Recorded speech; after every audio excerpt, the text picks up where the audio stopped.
God would have us go in our families, in all stages of parenting, whether young or older, now grandparenting. There is a way that God would have us go in our work, in our finances, how we think about the future, namely things like retirement. There is a way that God would have us go as it relates to His family, meaning how we think about, interact with, and engage the local church. There is a way that God would have us go in how we navigate everything from politics and government, and social injustices and conflicts, whether they happen to be local, national, or global. I think you get the point.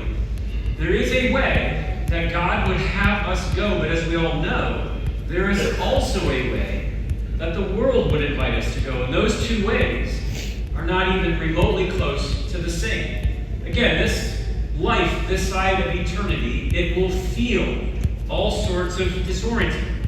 But if we're going to walk in the way of God in a world that is not our home, well, God's word makes clear that the way of God is the way of an exile.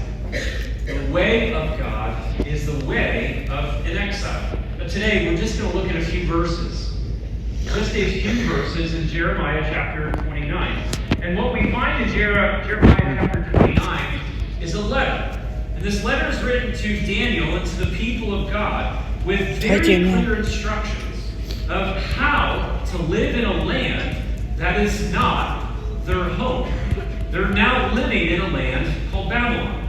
They're called to be very present, but live very distinct. They were called to love the world without living like the world.